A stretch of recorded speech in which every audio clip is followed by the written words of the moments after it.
یعنی خوابوں کی تعبیر بتانا. تعبیر کا مطلب سمجھتے ہیں، اس کا کیا اشارہ ہو سکتا ہے، خواب میں کچھ اور دیکھا ہوتا ہے، اس کا معنی کیا ہو سکتا ہے.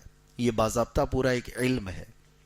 اور اسی لیے فرمایا گیا کہ اپنے خواب ہر کس ناکس کو نہ بتاؤ، ایرے غیرے کے سامنے اپنے خوابوں کو نہ بتایا جائے. اور مومن کے خواب کے بارے میں اللہ کے نبی صلی اللہ علیہ وسلم نے فرمایا وہ نبوت کا 46واں حصہ ہے.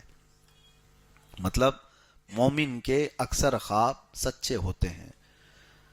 نبوت اب بند ہو گئی، کسی کو نبوت نہیں ملنے والی ہے، لیکن اللہ تعالیٰ اپنے بندوں کو ہدایت دیتا ہے تو اس کے ذریعے ہیں.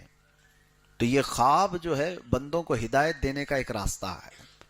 بسا اوقات تمہیں خواب میں وہ دکھا دیا جاتا ہے جس کی تمہیں حاجت ہو، یا تمہیں کسی چیز سے بڑا نقصان ہونے والا ہو، اس سے تمہیں آگاہ کر دیا جاتا ہے خواب کے اندر. تو خوابوں کی تعبیر ایک اپنا علم ہے، لیکن آپ کو میں بتاؤں جو اس کا علم رکھنے والے علماء ہیں انہی سے خوابوں کی تعبیر پوچھی جائے. اور خواب کی تعبیر دیکھنے والے پر بھی ڈیپینڈ کرتی ہے، حالت پر بھی ڈیپینڈ کرتی ہے. کس وقت دیکھا، دن میں خواب دیکھ رہا تھا یا رات کے وقت سونے میں خواب دیکھا ہے، اور دیکھنے والا کیسا ہے، متقی پرہیزگار ہے یا فاسق و فاجر آدمی ہے. ایک ہی خواب ہو سکتا ہے لیکن دونوں کے معنی الگ الگ ہو سکتے ہیں. حضرت محمد بن سیرین یہ تابعی ہیں، خوابوں کی تعبیر کے بڑے عالم تھے. ان کی کتاب ہے تعبیر الرؤیا، جو اب تک امت میں خوابوں کی تعبیر پر لکھی ہوئی ایک بہت بڑی کتاب ہے. حضرت محمد بن سیرین نے کئی مرتبہ خوابوں کی تعبیر کو قرآن سے اخذ کر کے بتایا. ابھی جیسے ہم نے سورہ یوسف پڑھا ہے، اسی میں ایک آیت کو لے کر کے انہوں نے خواب کی تعبیر کس طرح سے بتائی میں آپ کو بتاتا ہوں.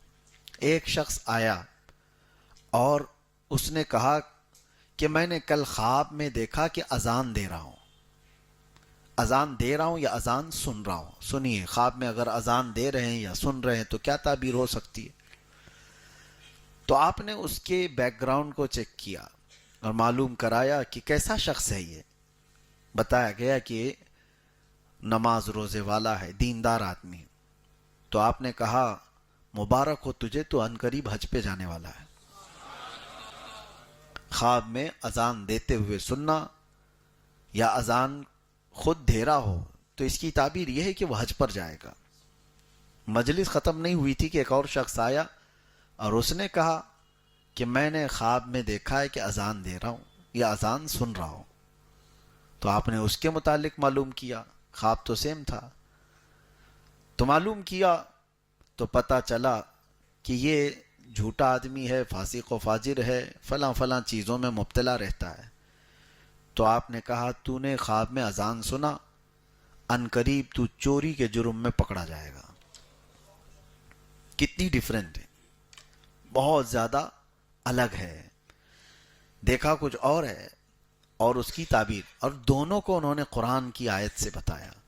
پہلے والے کو کہا، اللہ قرآن میں فرماتا ہے وَأَذِّن فِي النَّاسِ بِالْحَجِّ، جہاں حج کا ذکر آیا ہے وہاں اذن کہا ہے اللہ تعالیٰ نے کہ بلاؤ لوگوں کو، اذان دو یعنی اعلان کرو. اس آیت سے کہا کہ وہ حج پر جانے والا ہے. اور دوسرے کو جو چوری کا آپ نے فرمایا چوری میں پکڑا جائے، اس کو بھی آیت سے بتایا. قالوا اذن مؤذن بینہم، یہ سورہ یوسف میں ہے کہ ایک اعلان کرنے والے نے اعلان کیا کہ یوسف علیہ السلام کے جو اب واقعہ ہے اس میں آپ سماعت کریں گے، ان کی کٹوری چوری ہو گئی اور پھر چور پکڑے بھی گئے. تو اس آیت سے انہوں نے کہا کہ جو خواب میں فاسق و فاجر آدمی نے اذان دیتے ہوئے سنا ہے تو وہ چوری کے جرم میں پکڑا جائے گا. خوابوں کی تعبیر ایک اپنا علم ہے. کبھی ایسا ہوتا ہے کہ کسی کی موت دیکھنا وہ اس کی زندگی کی علامت ہے، اس کی لمبی عمر کی علامت ہے.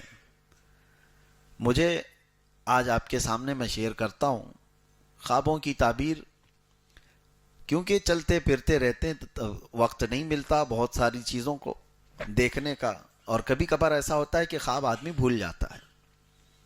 مجھے بات یاد آتی ہے، کچھ بزرگ جو انتقال کر چکے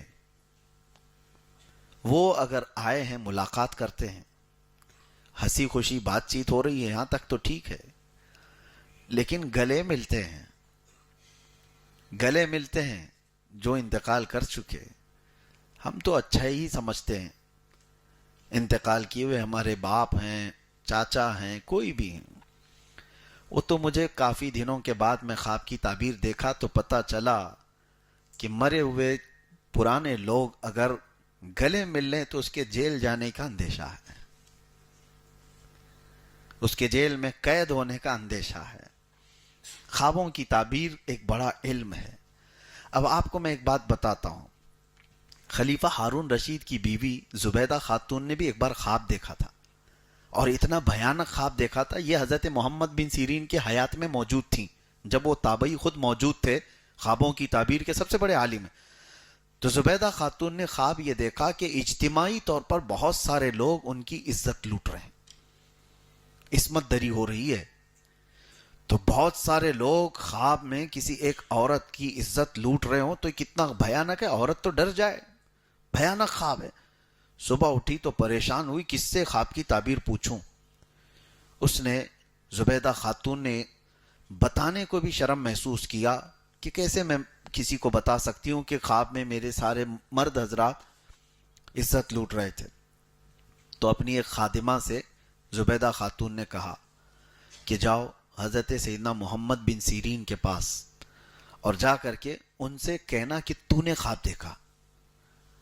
توجہ چاہتا ہوں. تو نے خواب دیکھا کہ بہت سارے مرد میری عزت لوٹ رہے تھے. کیسے کہے گی وہ بادشاہ کی بیوی نے ایسا گندا خواب دیکھا ہے؟ تو نے دیکھا یہ کہنا. اور کیا خواب کی تعبیر بتاتے ہیں وہ آ کر مجھے بتانا. لوگ ہمارے پاس بہت آتے ہیں، ان کو پوچھنا ہوتا ہے اپنی بیوی کے بارے میں، لیکن وہ کہتے ہیں میرے دوست کی بیوی کو ایسا مسئلہ ہے. کوئی بات نہیں، آپ کی دوست کی بیوی کا بھی ہم جواب دیتے ہیں. اگر ایسا کوئی پوچھنا چاہتا ہے تو کوئی حرج نہیں ہے، حیا کی وجہ سے. خود کی بیماری کو بھی اگر کسی دوسرے پہ ڈال کے پوچھتا ہے میرا دوست ہے اس کو ایسا پرابلم ہے، کوئی بات نہیں، آپ کو بھی ہو سکتا ہے. تو ہمیں اتنا تو اندازہ ہوتا ہے. تو یہ زبیدہ خاتون نے بھیجا اپنی خادمہ کو یہ کہہ کر کے تو بول کہنا کہ تو نے خواب دیکھا ہے. اب ہوتا کیا ہے سنیے، ایسے خوابوں کو آپ ہمارے پاس مت بھیجنا. وہ خادمہ تو گئی حضرت محمد بن سیرین کے پاس. وہ چلتے پھرتے آدمی نہیں تھے، خوابوں کی تعبیر کے بڑے عالم تھے. کہا کہ حضور ایک بڑا بھیانک خواب میں نے دیکھ لیا کل. کہا کیا دیکھا؟ کہا بہت سارے مرد میری عزت لوٹ رہے تھے، میں ڈر گئی صبح اٹھ کر کے. تو آپ نے پوچھا اچھا کیا کام کرتی ہوں؟ تو اس نے کہا میں خادمہ ہوں، کنیز ہوں محل میں. تو آپ ہنسنے لگے. جھوٹ بول رہی ہے، تو یہ خواب دیکھ ہی نہیں سکتی، تو نے یہ خواب دیکھا ہی نہیں، جھوٹ کیوں بول رہی ہے؟ اس نے کہا آپ کو کیسے پتا؟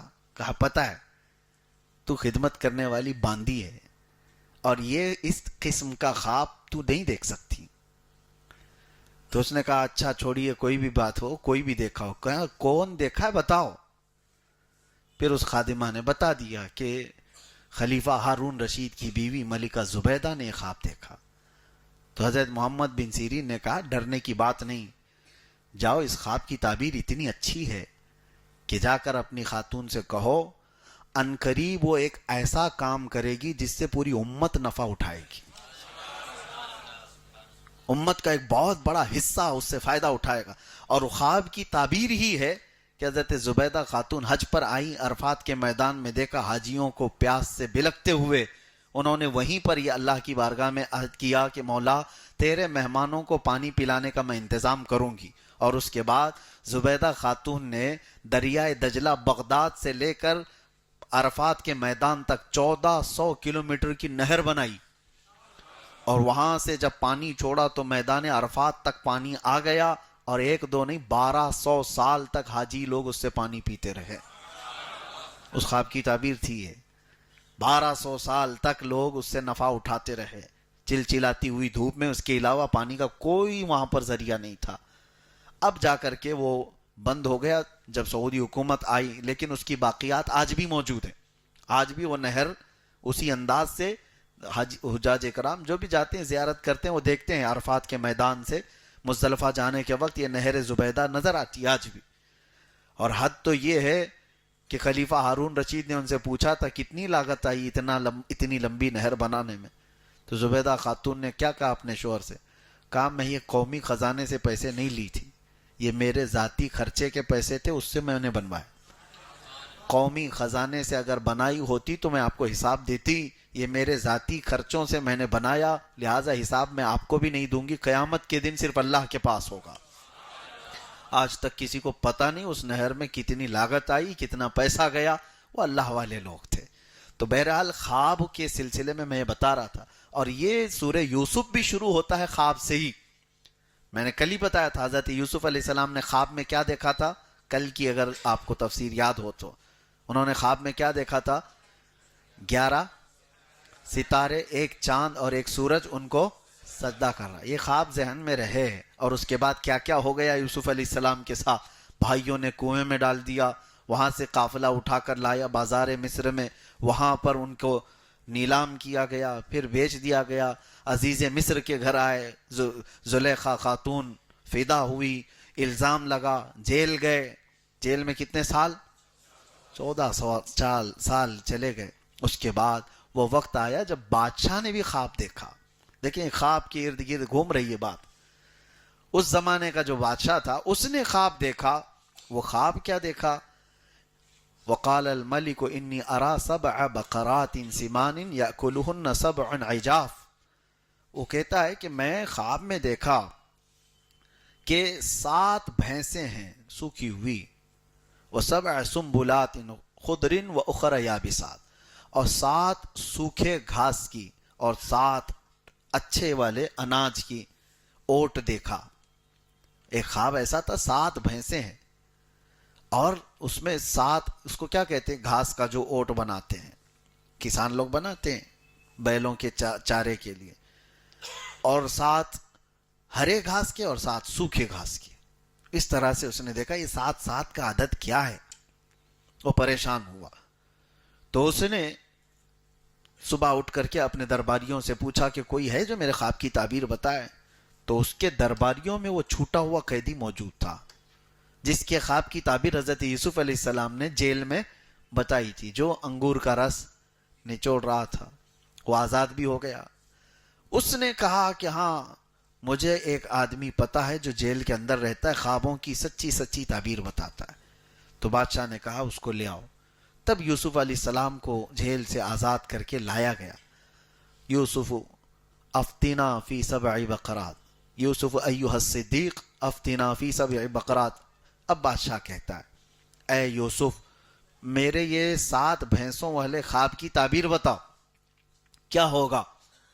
تو حضرت یوسف علیہ السلام نے کہا کہ تمہارے خواب کی تعبیر یہ ہے کہ 7 سال جو ابھی آئیں گے تمہارے بہت خوشحالی کے ہوں گے, غلہ اناج سب زیادہ ہو جائے گا.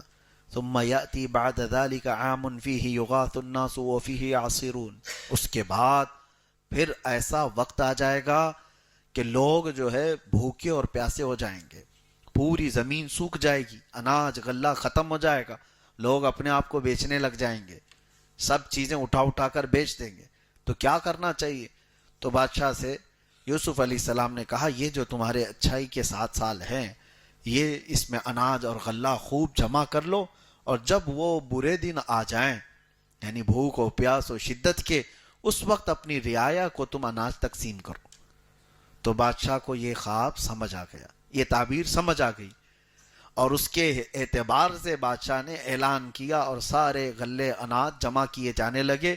اور یوسف علیہ السلام کو اس خواب کی تعبیر بتانے کے بعد بادشاہ مصر نے سیدھے اپنے وزیر اعظم کے عہدے پر بٹھا دیا. وزیروں میں بھی وزیر اعظم کے عہدے پر بٹھا دیا. یہی ہے رب تعالیٰ کا نظام. گھر سے نکلے, قافلے میں گئے, کنویں میں ڈالے گئے, بازار میں بیچے گئے, پھر جیل میں ڈالے گئے, اور اس کے بعد سیدھے رب تعالیٰ کہاں وہ اتنا بلند مقام کے وزارت عظمیٰ پر بٹھا دیا. اور اللہ فرماتا ہے وَكَذَلِكَ مَكَّنَّا لِيُوسُفَ فِي الْأَرْضِ, ہم نے زمین پر یوسف کو قوت بخشی. اور یوسف علیہ السلام نے اپنے حسن تدبیر سے ملک کے اور سلطنت کے کاموں کو ایسا نبھانا شروع کیا کہ بادشاہ کا اعتماد پورا آپ کے اوپر. 7 سال گزر گئے. اس کے بعد جو قحط کے 7 سال آئے، وہ آگے کے جو 7 سال، تو ساری رعایا پریشان تھی، ہر جگہ سے لوگ بھوکے اور پیاسے، اور کچھ بھی نہیں تھا. سب لوگوں نے جانور بیچ دیے، گھر بیچ دیے، اپنے آپ کو بھی بیچنے لگ گئے. تبھی اعلان ہوا کہ لوگوں کی ضروریات کے لیے شاہی خزانے سے غلہ دیا جائے گا.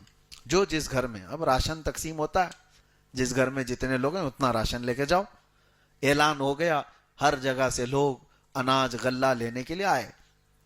یہ وہ زمانہ ہے جب یہ شدت بھوک اور قحط سالی کی وجہ سے سارے لوگ پریشان تھے. تو یوسف علیہ السلام کے وہ 10 بھائی، ان کا کیا ہوا؟ وہ حضرت یعقوب علیہ السلام کی ناراضگی ہی مول لے کر جی رہے تھے.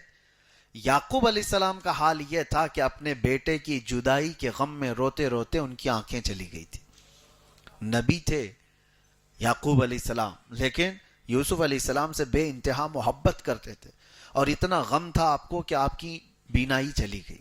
تو اللہ تبارک و تعالیٰ نے حضرت یعقوب علیہ السلام کے دل کو سکون دینے کے لیے ایک اور بیٹا عطا کیا یعقوب علیہ السلام کو، جن کا نام بنیامین رکھا گیا. بنیامین، یوسف علیہ السلام کے جانے کے کئی سالوں بعد بنیامین پیدا ہوئے، اور حضرت یعقوب علیہ السلام اب یوسف علیہ السلام کے مقام پر بنیامین کو زیادہ پسند کرتے تھے، اپنے قریب رکھتے تھے، ان سے محبت کرتے تھے جیسے یوسف علیہ السلام کے ساتھ تھا. بہرحال اب غلہ اور اناج جب بٹنے کی بات آئی تو یہ 10 بھائیوں کو بھی حضرت یعقوب علیہ السلام نے کہا، جاؤ بادشاہ مصر غلہ اور اناج تقسیم کر رہا ہے، تم لوگ بھی اپنے حصے کا لے آؤ. یہ 10 لوگ نکلے اور آئے. ان کو تو خبر ہی نہیں ہے یوسف کہاں ہیں. یہ تو کنویں میں ڈال کر ختم سمجھ رہے تھے، ان کی زندگی کا خاتمہ سمجھ بیٹھے تھے. اس کنویں سے، زہریلے کنویں سے بھلا زندہ کون نکلے گا جس میں یہ لوگ ڈال کے آئے تھے؟ لیکن اللہ جہاں سے چاہے نکالے. اب یہ 10 آئے اور غلہ جب تقسیم ہو رہا تھا تو یہ لوگ جیسی آئے، حضرت یوسف علیہ السلام نے ان کو دیکھا، دیکھتے ہی پہچان لیا. اور ان لوگوں نے حضرت یوسف علیہ السلام کو نہیں پہچانا. بادشاہ وقت کا وزیر اعظم اتنے بڑے مقام پر ہے. حضرت یوسف علیہ السلام نے ان کو دیکھا، اور یوسف علیہ السلام کو معلوم تھا کہ ایک اور بھائی میرا چھوٹا یعقوب علیہ السلام کا نور نظر بن چکا ہے، بہت عزیز ہے. تو حضرت یوسف علیہ السلام نے ان سے کیا کہا؟ ہم تمہیں غلہ نہیں دیں گے. تمہارے گھر میں کتنے لوگ ہیں؟ کہا 10 اور ایک ہمارا بھائی. کہا جاؤ اس کو بھی لے آؤ، اس کو لے کر کیا ہو؟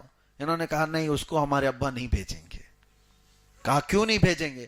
کہا اس سے پہلے ہمارا ایک بھائی ایسے ہی غائب ہو گیا، اس کے ساتھ حادثہ ہوا فلاں فلاں سب. وہ کس کو کہہ رہے ہیں؟ یوسف علیہ السلام کو کہہ رہے ہیں. اور کہا کیا وہ اب ہمارے والد کا نور نظر ہے، اس کو ہم نہیں لا سکتے. تو حضرت یوسف علیہ السلام نے کہا میں بھی اس وقت تک تمہیں غلہ نہیں دوں گا جب تک اس بھائی کو نہیں لاؤ گے. اب کیسے لائیں؟ تو اس کے بعد حضرت یوسف علیہ السلام نے ان کو واپس بھیجا. وہ گئے روتے گڑ گڑاتے اپنے ابا سے کہنے لگے، بادشاہ مصر کا جو وزیر اعظم ہے وہ بڑا سخت ہے، وہ کہتا ہے جب تک چھوٹے بھائی کو نہیں بھیجیں گے وہ دے گا نہیں. حضرت یعقوب علیہ السلام جلال میں آ گئے اور کہا اس سے پہلے بھی تم لوگوں نے ایسی ہیلے بہانے کر کے مجھ سے یوسف کو دور لے کے، اور کچھ وہاں ان کے ساتھ غلط ہوا. میں نہیں چاہتا کہ میرے اس چھوٹے سے بیٹے کو بھی تم لوگ کچھ کرو. انہوں نے قسمیں کھائی، قدموں پہ گرے اور کہا کہ ہم سے جو خطا ہوئی، اتنے سالوں سے ہم آپ کی ناراضگی مول لیے ہوئے ہیں، ہرگز ایسا نہیں ہوگا، پوری ان کی حفاظت کریں گے. ان کے بغیر تو بادشاہ ہمیں کچھ دینے کو راضی بھی نہیں. حضرت یعقوب علیہ السلام نے ان کو بھیج دیا، چھوٹے بیٹے کو بھی. بنیامین کو لے کر کے 10 بھائی آئے. تو حضرت یوسف علیہ السلام نے سب کو دیکھا، اور اس کے بعد غلہ جب تقسیم کر رہے تھے، سونے کی کھٹوری سے اناج دیا جاتا تھا. یوسف علیہ السلام نے اپنے چھوٹے بھائی کے جھولے میں وہ سونے کی کھٹوری ڈال دی، اور اس کے بعد سب کو بھیج دیا. تھوڑی دیر گزری تھی کہ آپ نے اعلان کروایا کہ شاہی خزانے کی کھٹوری چوری ہو گئی، ناکہ بندی کی جائے اور تلاشی لی جائے. کون لوگ ہیں جنہوں نے یہ چرایا ہے؟ سب کی تلاشی لی گئی تو وہ 10 بھائیوں کے بعد جو چھوٹے تھے بنیامین، ان کے جھولے میں مل گئی. ان کو پکڑا گیا، کہا گیا کہ ان کو پکڑا جائے گا۔ یوسف علیہ السلام جیسے ہی ان کو پکڑ کر کے لائے، اب تو وہ رونا دھونا شروع کر دیے۔ ہمارے ایک بھائی کے ساتھ ایسا ہوا ہے پہلے، اب ہمارے باپ ہمارا اعتبار ہی نہیں کریں گے، اگر ان کے ساتھ بھی ایسا ہوا تو آپ رحم کرو۔ قالوا یا ایھا العزیز ان لہ ابا شیخا کبیرا فخذ احدنا مکانہ انا نراک من المحسنین۔ وہ کہتے ہیں ہم میں سے کسی ایک کو پکڑ کے رکھ لو، اس کو چھوڑ دو، یہ 10 ہے نا، ہم ان میں سے کسی ایک کو رکھ لو، آپ اس کو چھوڑ دو، آپ بہت اچھے لگتے ہو۔ انہوں نے کہا وہی کل والی بات میں نے جو کہا، جیل والوں کو جس کی ضرورت ہے اس کو ہی پکڑا جاتا ہے۔ حضرت یوسف علیہ السلام نے کہا قال معاذ اللہ ان ناخذ الا من وجدنا متاعنا عنده، ہرگز نہیں، اللہ معاذ اللہ، میں کسی ایسے کو کیوں پکڑوں جس کے پاس یہ کھٹوری نہیں ملی، جس کے پاس ملی اسی کو پکڑوں گا۔ اب وہ پریشان ہو گئے، کیا کریں گے، ہمارے باپ غم سے ختم ہو جائیں گے، انتقال ہو جائے گا۔ تو یہ باتیں چل رہی تھی۔ حضرت یوسف علیہ السلام نے پھر ان سے کہا کہ جاؤ تمہارے والد کو بھی لے آؤ۔ کہا وہ کیسے آئیں گے؟ تو حضرت یوسف علیہ السلام نے اپنا جبہ اتار کے دیا، کہا یہ لے جاؤ اور اپنے باپ کے چہرے پر ڈال دینا۔ قرآن پاک میں ہے اذهبوا بقمیصی ھذا فالقوہ علی وجہ ابی، جاؤ ہمارے باپ کے چہرے پر یہ ڈال دو جبہ۔ اور پھر حضرت یوسف علیہ السلام نے یہ بھی کہا ڈال دو گے تو ہوگا کیا، ان کی بینائی واپس آ جائے گی۔ اب سنیے، یہ جبہ لے کر چلتے ہیں۔ وَلَمَّا فَصَلَتِ الْعِيرُ قَالَ أَبُوهُمْ إِنِّي لَأَجِدُ رِيحَ یوسف۔ حضرت یعقوب علیہ السلام کہتے ہیں جیسے یہ بھائی ان کے جبہ لے کر چل رہے تھے، وہ گھر میں پریشان تھے، گھر والوں سے کہہ رہے ہیں مجھے یوسف کی خوشبو آ رہی ہے۔ جیسے جیسے وہ لوگ قریب آتے گئے، حضرت یعقوب کہتے ہیں انی لأجد ریح یوسف۔ گھر والوں نے کہا آپ تو پرانی محبت میں ابھی بھی ہیں، آپ کو ہر جگہ یوسف یوسف یوسف نظر آتا ہے۔ قالوا تاللہ انک لفی ضلالک القدیم، لوگوں ان کے گھر والوں نے کہا، لیکن حضرت یعقوب علیہ السلام کا یہ گمان نہیں تھا، وہ یقین تھا۔ کیا کئی چیزیں ملتی ہیں نبی کو دور سے ہی خوشبو محسوس ہو رہی ہو اپنے بیٹے کی، اور وہ بھی نبی ہیں، ایک نبی کو دوسرے نبی کی خوشبو محسوس ہو رہی ہے، نبی کا پاور دیکھیں، نبی کی طاقت دیکھیں۔ اب اس کے بعد آیتیں سنیں، یہ بریلویوں کے واقعات نہیں، کہانی جس کو کہہ کر کے لوگوں میں پھیلا دیا جاتا ہے کہ یہ کہانیاں سناتے ہیں۔ آؤ کہانی نہیں، قصہ وہ جو اللہ تعالیٰ کہہ رہا ہے احسن القصص، اور اس میں ہمارا عقیدہ موجود ہے۔ فلما ان جاء البشیر القاہ علی وجہہ، اور کہتے ہیں کہ یہ لوگ جو جبہ لے کر کے آئے تھے وہ لائے، حضرت یعقوب علیہ السلام کے چہرے پر ڈال دیا، فرتد بصیرا، ان کی آنکھیں آ گئی۔ ارے نبی کا جبہ لگا ہے، نبی کا جبہ، اور یوسف علیہ السلام کا، یوسف علیہ السلام کا جبہ اگر نبی کو، اور وہ بھی ان کے باپ ہیں یعقوب علیہ السلام، ان کے چہرے پر ڈالا تو قرآن کہتا ہے فرتد بصیرہ، ان کی آنکھیں واپس آ گئی، واپس آ گئی۔ لوگ ہمیں شرک شرک شرک کے فتوے دیتے رہ گئے کہ یہ نبی پاک کے منہ مبارک سے فائدہ اٹھاتے ہیں، یہ نبی پاک صلی اللہ تعالیٰ علیہ وسلم کے نالین پاک سے جبہ مبارک سے فائدہ اٹھاتے ہیں۔ قرآن میں پڑھو یعقوب علیہ السلام نے اپنے بیٹے نبی یوسف علیہ السلام کے جبے سے فائدہ اٹھایا اور آنکھیں واپس آئی۔ اب یہاں اندازہ کرو، ایک نبی کا جبہ دوسرے نبی کو فائدہ دے سکتا ہے تو امتی کو کیوں نہیں دے سکتا؟ ارے امتی کو تو بدرجہ اولا دے گا، نبی کو جب فائدہ دے رہا ہے تو امتی کو کیوں نہیں دے گا؟ اور دوسری بات یہ ہے میرے عزیزو، حضرت یوسف علیہ السلام کا وہ جو جبہ ہے، قرآن پاک کی یہ بات میں کہہ رہا ہوں، جو آپ کے جسم سے مس ہوا یہی تو اس کا تعلق ہوگا، اس کے علاوہ اس جبے میں کیا کوئی چیز ہے؟ کوئی کرنٹ تھا، کچھ اور تھا؟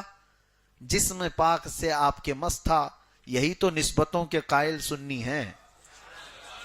جسم سے جو لگ جائے وہ چیز متبرک ہو جاتی ہے، وہ اعلیٰ ہو جاتی ہے۔ اور یہ ہمارا نہیں، ام سلمہ رضی اللہ تعالیٰ عنہا، ام المومنین، حضور کی زوجہ ہے، حضور کی زوجہ، ان کے پاس حضور صلی اللہ علیہ وسلم کے 3 منہ مبارکات تھے، اور وہ اپنے پاس سنبھال کر رکھتی. مدینے میں جب کبھی کوئی بہت بیمار ہوتا حضرت ام سلمہ وہ دھو کر کے اس کا پانی دیتی, اس کو شفا مل جاتی. یہ برسوں تک معمول رہا اور یہ ازواج مطہرات کا معمول تھا. لوگ آج اور جن کو تبرک سے کچھ لینا دینا ہے ہی نہیں, مر گیا مردود, نہ فاتحہ نہ درود, انہیں کیا ان کے دلیلوں سے فائدہ ہو. ہاں نبی آخر الزمان صلی اللہ تعالی علیہ وسلم کی چیزوں سے. ابھی آپ آگے کی تفسیریں پڑھیں گے. حضرت جبرائیل جس راستے پر چل رہے تھے موسیٰ علیہ السلام کا گھوڑا پکڑ کر کے, جب وہ دریا عبور کر کے, آپ کو حکم ہوا تھا فرعون سے بچنے کے لیے عصا مارو 12 راستے کھل جائیں گے. آپ اپنی فوج کو لے کر, اپنے مومنین کی جماعت کو لے کر موسیٰ علیہ السلام دریا عبور کر رہے تھے. اس وقت سامری نام کا ایک شخص جو امت موسوی میں تھا, اس نے دیکھ لیا تھا جبرائیل کو گھوڑا پکڑ کر کے آگے جا رہے ہیں. ایک ملک ہے, یعنی فرشتہ ہے. ان کے پیروں کے نیچے کی مٹی اٹھایا تھا, ان کے پیروں کے نیچے کی مٹی اٹھایا. اور جب موسیٰ علیہ السلام کوہ طور پر گئے تھے تو اس نے کیا کیا, پورے لوگوں کے سونے چاندی جمع کیے, پگھلا کر کے ایک بچڑا بنایا. ہاں وہاں پر بھی اس نے گاؤں ماتا بنایا, اور اس کے بعد اس میں وہ مٹی ڈال دیا. کون سی؟ جو جبرائیل امین علیہ السلام کے قدموں کے نیچے سے اس نے اٹھایا تھا. ہاں قرآن پاک میں قال بصرت بما لم يبصروا به فقبضت قبضة من اثر الرسول فنبذتها وكذلك سولت لي نفسي. وہ کہتا ہے میں نے وہ سونے کے بنے ہوئے بچڑے کے منہ میں وہ مٹی ڈال دیا تو بچڑا بولنے کے قابل بن گیا. بیٹری والا بچڑا نہیں تھا, ہاں سیل لگا کر کے بولا جا رہا ہو. اس زمانے میں موسیٰ علیہ السلام کے زمانے میں اس نے بولنے کے قابل بنایا, اور لوگ جو ہے اس کو خدا سمجھ بیٹھے. کتنے تو شرک کر گئے, سجدے میں گر گئے, اس بچڑے کی محبت ان کے دلوں میں بیٹھ گئی, اور شرک ایسا کیے کہ اللہ کا عذاب آیا ان پر. موسیٰ علیہ السلام جب واپس آئے تو دیکھ کر جلال میں آئے. اب یہاں میں بتانا چاہتا ہوں جبرائیل امین کے قدم کے نیچے کی مٹی اٹھا کر کے بے جان بچڑے کے منہ میں ڈال دیا جائے, وہ بولنے کے قابل ہوتا ہے.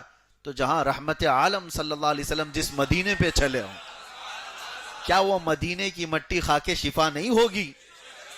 تراب المدینۃ فیہ شفاء, مدینے کی مٹی میں شفا ہے.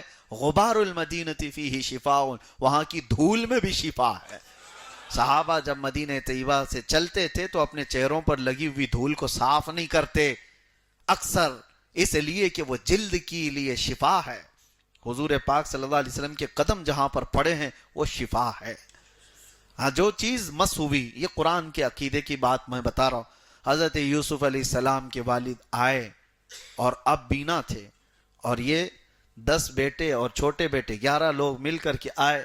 یوسف علیہ السلام کو جیسے ہی انہوں نے دیکھا, عزیز مصر بادشاہ بھی تھا اس وقت, اور حضرت یوسف علیہ السلام نے پھر اپنا قصہ بتایا کہ یہ میرے بھائی ہیں, یہ میرے باپ ہیں, یہ میرے چھوٹے بھائی, انہوں نے یہ کیا تھا فلاں فلاں, اور اللہ تعالیٰ نے مجھے وہاں سے نجات دیا, بازار میں پہنچایا, پھر پرانے بادشاہ کے گھر, وہاں سے جیل, جیل سے تمہارے دربار میں. یہ اللہ تبارک و تعالیٰ کی حکمتیں ہیں, جسے جہاں سے چاہتا ہے اٹھا کر بلند کرتا ہے. اور پھر اپنے بھائیوں سے کہا لا تثریب علیکم اليوم یغفر اللہ لکم, آج تمہاری کوئی پکڑ نہیں, اللہ تمہاری بخشش کرے. بھائیوں کو انہوں نے معاف کر دیا, آج میں تمہاری کوئی پکڑ نہیں کرتا, اللہ معاف کرے, میں تمہارے لیے استغفار کرتا ہوں. جیسی یوسف علیہ السلام نے یہ کہا, وہ سارے لوگ یوسف علیہ السلام کی تعظیم میں سجدے میں گر گئے, سجدے میں گر گئے. فلما دخلوا على یوسف آوا الیہ ابویہ وقال ادخلوا مصر ان شاء اللہ آمنین. یہاں سے اللہ تعالیٰ فرماتا ہے ورفع ابویہ علی العرش وخروا له سجدا وقال یا ابت ھذا تأویل رؤیاہ. اس میں کتنے لوگ سجدے میں گر گئے؟ 11 بیٹے, یعقوب علیہ السلام اور عزیز مصر. حضرت یوسف علیہ السلام کہتے ہیں بچپن میں نے جو خواب دیکھا تھا, اے میرے والد یہ اس کی تعبیر ہے, یہ 11 ستارے ہیں, ایک چاند ہے, اور میرا باپ سورج ہے.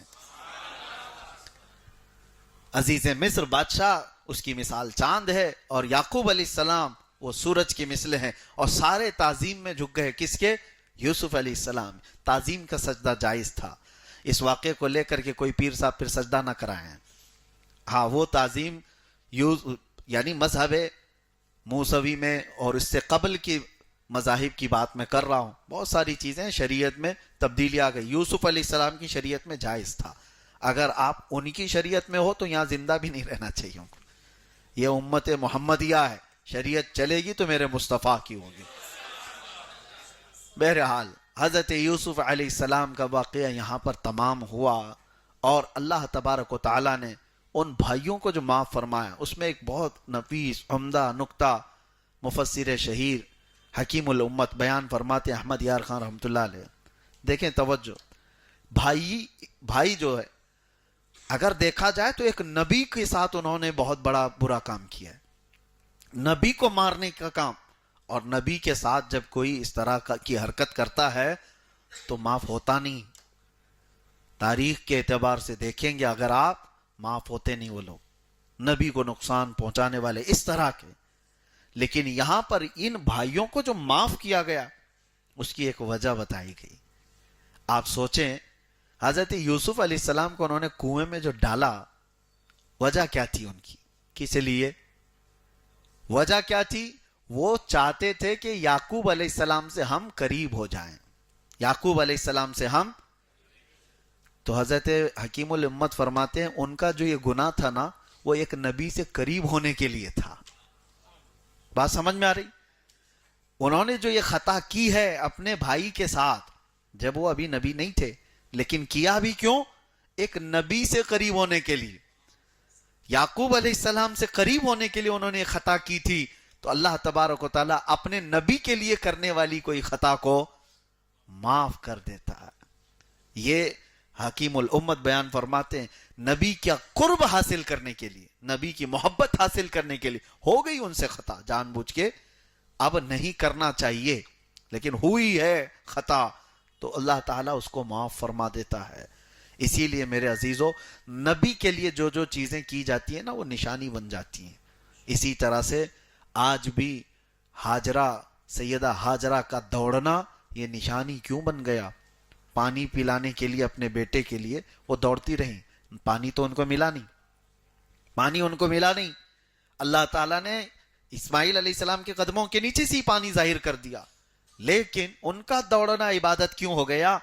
اس لیے کہ وہ ایک نبی کی پیاس بجھانا چاہ رہی تھی, ایک نبی کے لیے دوڑی تو وہ نشانی بن گئی. آج جو نبی کے لیے کھڑا ہوگا وہ دنیا کی نشانی بن کر رہے گا.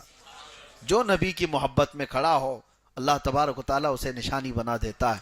سورہ یوسف کو اللہ تبارک و تعالیٰ نے جتنی تفصیل سے بیان کیا ہے, آپ کو بھی چاہیے کہ سن کر کے چلے نہ جاؤ, بلکہ اپنے بچوں کو بھی یہ احسن القصص بیان کرو. اللہ کے نبی یوسف علیہ السلام کون تھے, ان کا خاندان کیا تھا, ان کے ساتھ کیا کیا ہوا.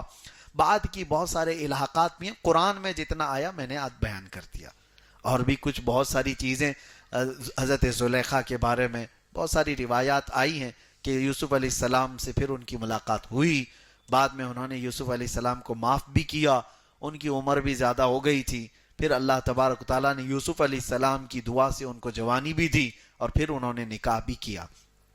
یہ دوسری روایات ہے, لیکن قرآن پاک میں اس کا ذکر نہیں ہے. بہرحال بہت ساری چیزیں ایسی ہیں جس کا ضروری نہیں ہے. حضرت زلیخا کے ساتھ کیا ہوا کیا نہیں ہوا, ہمیں جتنا بتایا گیا ہے اتنا جاننا ضروری ہے. اور جس چیز سے ہمارے لیے عبرت ہے اللہ نے اس کو بیان کر دیا یا رسول اللہ نے اس کو بیان کر دیا. لیکن کچھ لوگ, ابھی مجھے بہار سے ایک فون آیا تھا اور وہ کہہ رہے ہیں کہ مسلسل 1 مہینے سے میں آپ کو رابطہ کرنے کی کوشش کر رہا ہوں, بہت پریشان ہوں. تو میں نے پوچھا کیا ہے, کس چیز کے لیے, کون سی ایسی چیز ہے؟ انہوں نے کہا حضرت موسیٰ علیہ السلام کی بیوی کا نام کیا تھا. تو میں کہا آپ کو اس سے کیا لینا دینا ہے, امت محمدیہ میں آپ کو کسی چیز نہیں, میں بس ایسی پریشان تھا. اسی طرح سے حضرت امام احمش ایک بڑے بزرگ تھے, ان کے پاس ایک نے سوال کیا تھا شیطان کی بیوی کا نام کیا تھا. آپ نے جواب میں کہا میں اس کی شادی میں گیا نہیں تھا. لا یعنی چیزوں کو مت پوچھو, جو تمہاری زندگی میں حلال و حرام, فرض اور واجب, وہ چیزیں جو تم سے تمہاری شریعت سے ریلیٹڈ ہیں، تمہاری زندگی سے تعلق رکھتی ہیں، وہ سوالات کیے جا سکتے ہیں اور ان کی کھوج بھی کی جا سکتی ہے۔ باقی دو تاریخ کا حصہ ہے، پچھلے تاریخ کا حصہ جتنا اللہ نے اور اس کے رسول نے ہمیں بتایا بس اتنا ہی کافی ہے، اور باقی ان کی زندگیاں جتنی طویل گزری ہیں۔ اب 1,24,000 کم و بیش نبی، ان پر ایمان ہے یا نہیں؟ سب کا ذکر نہیں آیا ہے قرآن پاک میں اور حدیث پاک میں، سب کا ذکر نہیں آیا ہے، اور آپ کو حکم بھی نہیں دیا گیا کہ ڈھونڈ ڈھونڈ کے نکالو ابھی، اور آپ کر بھی نہیں سکتے۔ جتنے نبیوں کے ذکر آپ کو ضروری تھے، عبرت کے لیے سنانے تھے، اللہ نے سنا دی اور نبی پاک صلی اللہ علیہ وسلم نے بتا دی۔ تو جتنا ہمارے پاس تاریخ کا حصہ ہے اتنا ہی ہمیں معلوم کرنا چاہیے، اس کے علاوہ کی ضرورت نہیں۔ ہاں، آپ کو زندگی گزارنے کے معاملات پر ضرور توجہ دینی چاہیے، حلال کیا ہے، حرام کیا ہے، میرے لیے یہ کھانا صحیح ہے یا نہیں، یہ کام کرنا صحیح ہے یا نہیں، ان تمام چیزوں کی تحقیقات کرو۔ اللہ تبارک و تعالیٰ کہنے سننے سے زیادہ عمل کی توفیق عطا فرمائے۔ ایک آیت کریمہ اور ہم نے تلاوت کی ہے، اللہ فرماتا ہے الذین آمنوا وتطمئن قلوبهم بذکر اللہ الا بذکر اللہ تطمئن القلوب۔ اللہ فرماتا ہے بے شک وہ لوگ جو ایمان لائے ان کے دلوں کا سکون اللہ کے ذکر سے ہے۔ آگاہ ہو جاؤ، آگاہ ہو جاؤ، الا بذکر اللہ، اللہ فرماتا ہے خبردار، اللہ کے ذکر سے دلوں کو سکون ملتا ہے۔ اپنے دل کو سکون دینا چاہتے ہو، قرار واقعی دینا چاہتے ہو، اللہ کے ذکر میں اپنے آپ کو مصروف رکھو۔ برسوں ہو جاتے ہیں، مہینوں ہو جاتے ہیں، لوگ اللہ کا ذکر نہیں کرتے۔ ذکر کی کئی قسمیں ہیں، ذکر باللسان یعنی زبان سے، ذکر بالجوارح اعضاء سے بھی اللہ کا ذکر کرتا ہے آدمی، اور عبادت کے ذریعے سے بھی اللہ کا ذکر کرتا ہے، قلب سے بھی اپنے اللہ کا ذکر کرتا ہے۔ ذکر کے کئی طریقے ہیں، اور اللہ نے قرآن میں کیا فرمایا؟ فَاذْكُرُونِي اذکرکم، تم میرا ذکر کرو میں تمہیں یاد کروں گا۔ اللہ تبارک و تعالیٰ کا یہ وعدہ ہے، اور وہاں یاد کرے گا جہاں دنیا تمہیں یاد نہ کرے۔ تمہاری قبر میں کوئی تمہیں پوچھنے والا نہیں، لیکن اللہ تبارک و تعالیٰ تمہیں وہاں پر یاد فرمائے گا۔ تو یہ ذکر کے بغیر مردہ ہے آدمی، اور ایسی ہی سمجھ لو ہماری روح بیمار ہوتی چلی جاتی ہے۔ دل کے متعلق فرمایا میرے آقا صلی اللہ علیہ وسلم نے، جب پیدا ہوتا ہے بندہ تو ایسا اس کا دل صاف شفاف آئینے کی طرح ہوتا ہے، پیدا ہوتا ہے، اور جب وہ بڑا ہو کر شعور آتے ہیں اور گناہ کرتا ہے تو اس کے دل پر ایک دھبا لگایا جاتا ہے، اور اس کے بعد وہ دھبا اس کو دوسرے گناہ پر ابھارتا ہے۔ ایک بار کر لیا نا تو کیا فرق پڑتا ہے، کچھ ہوا تو نہیں، دوسرا گناہ کرتا ہے، پھر تیسرا گناہ کرتا ہے، پھر چوتھا گناہ کرتا ہے۔ یہ گناہ اس کو اور آگے پش کرتے جاتے ہیں کہ پہلا والا گناہ اس کو تقویت دیتا ہے، سپورٹ کرتا ہے، کچھ ہوتا نہیں ہے، ایک بار جھوٹ بولنے سے کچھ ہوا تو نہیں، بچہ شروعات یہاں سے کرتا ہے، چوری کر کے بھی دیکھ لیا کوئی پکڑا نہیں، اور دوسری کر لو، دوسری کے بعد تیسری، تیسری کے بعد بڑی، یہ چلتا رہے گا۔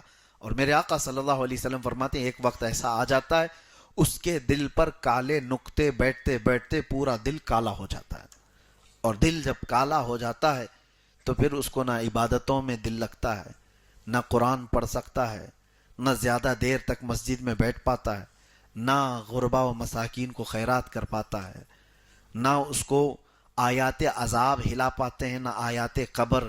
وہ جنازے دیکھتا رہتا ہے، قبرستانوں میں ٹھٹے مار کر ہنستا رہتا ہے، یہ اس کی علامتیں ہیں جس کا دل کالا ہو چکا ہے۔ اسے نہ مردے کچھ الجھات پاتے ہیں، نہ قبروں کی زندگیاں اسے واض و نصیحت کرتی ہیں۔ دل جب سیاہ ہو جائے تو یہ بہت سخت ہے، اور اس کے بعد کہا گیا نہایت جب دل سخت ہو جاتا ہے تو اس بندے کے متعلق کوئی بھروسہ نہیں کہ وہ کہاں تک گناہ کر سکتا ہے۔ وہ ماں سے زنا بھی کر سکتا ہے، باپ اپنی بیٹی سے زنا بھی کر سکتا ہے۔ یہ تمام چیزیں علامات بتائی گئی، دل کو اتنا سیاہ ہونے نہ دو۔